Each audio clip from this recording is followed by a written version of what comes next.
This video is to show the revisions to this preliminary layout where we're gonna change the 6-drawer base to a 4-drawer base with a file drawer here. These will be 4 equal-sized drawer bases. So depending on what we do with the base wrap, if we do a base wrap, I'll have to be careful about the size of the bottom drawer to make sure I can do a file drawer in the bottom. Whereas if we decide to do a toe kick, which is a little bit shorter and I don't have to worry about this tall base wrapping, we should be fine as far as the size of the drawer box and drawer front to be able to accommodate the hardware for a file drawer as it's shown on here for its location. So we'll go through the revisions on this layout. It's a 123-inch wide layout where a 43.5-inch bookcase is centered in this area. So there will be a vertical divider in the center of that bookcase. And then the base area, which is also 43 inches wide, will have the drawers centered. And we're working on selecting the finishes for that. But really what I want to show in the video is the square of the fit. We have a nice even wall and floor to ceiling measurement in this room. So for the installation plan, which I'm going to go through real quickly, what I would like to do is have this bookcase that's a separate unit stacked on top of the 4-drawer base be a little short of the ceiling. So watch the gap that I have here when I mimic the installation. I'm about a 1/2 inch short of the ceiling here, which is good because for the installation plan, I would like to take and cut away the carpet where the base units are going to rest and slide those units in on temporary blocking on the wall, similar to what you see here, and jog them up to the ceiling. That way we can hopefully get a clean press against the ceiling with that top lateral face frame being 1.5 inches, which will be consistent with the lateral dividers for the shelf openings.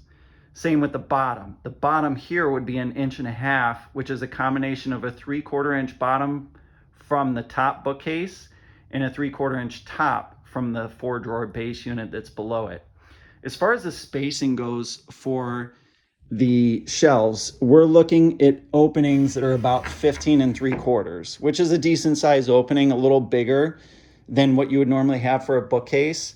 But that 15 3/4, if you take into account the 1.5 inches at the bottom and then the 1.5 inch flush face frame on this bookcase unit, is going to land where, or I'm sorry, the thermostat will land where it's not going to be obstructed. You would be able to still access this, and at a 15.5 inch depth, which is what you see here, it'll be relatively comfortable reaching in there and making your adjustments on the climate. So that's what I wanted to show with the layout for the bookcase. Again, just like it's going to be drawn, this side is mirrored over here. So you'll still have the 43.5 inch wide 4-drawer base and then the stacked bookcase unit on top of it that will be just like it is on the left side. So we'll mirror those. And then in the center, what we're gonna do is they won't be a flush mount face frame like it is here. Since these are gonna be 2 adjustable shelves, what we'll do is we'll pin the left side of the right bookcase so that you can put the pins in and then adjust these shelves to the elevation that you would like. But with an 1.5 with an 1.5 edge banded shelf, the shelf will actually be 3/4, and the edge band, which will provide some rigidity for that 36-inch gap, will drop down on the pins, and you won't actually see the pins because they'll be concealed by the remaining 3.5 inches that is on the edge banded shelf. So my attempt to install would be just as I described, where I would do the uppers first, leave the space open for the desk, and then slide the side units in and then fit the desk and fasten everything tight once they're snuck in underneath it. Whatever gapping there is on the floor, I'll have trim accessories that either I'm going to Like let's say if I shim real heavy a 1/2 inch, that gap will remain here, but when I apply the toe kick, I'm just gonna hide it. So that'll be a nice way to try and get like the design shows in the picture where you just press this top lateral rail flush against the flat ceiling, which is a design feature that we're going to aim for on this.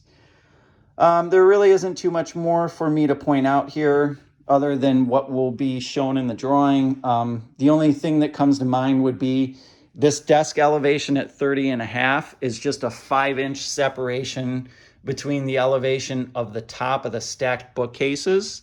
And what I'll do is I will have a white grommet, or I will paint a white grommet because they mostly come in black, that I can drill through the center of the top for this desk, and the cords will be able to come down and plug into the outlet here for the computer if there is indeed one in use there. Whether or not we wrap the base trim is important because it's going to determine that bottom lateral rail size, which will also affect my drawer front size. So we will need to make that determination relatively soon. If we do have the shorter toe kick, then I will have to plan for my base trim to intersect. Whereas on this side, you know, I would have a right vertical rail for the trim to bed into. I would probably like to plan for that toe kick size to be even so that this top part of the molding, the rib part of the molding, would run into the face frame, and then I would terminate the rest underneath if there's that recess in the toe kick. And then I would have to use that same size trim to hide the gaps over here. So it's something that we want to plan for as far as a trim package early on in the stages, so I can plan to not only have the trim, but have clean intersections throughout. One other thing I wanted to mention, even though we're doing the flat drawer fronts, I did quote for a panelized end here. So this drawer base and also the stacked bookcase will have a shaker style recessed decorative end panel.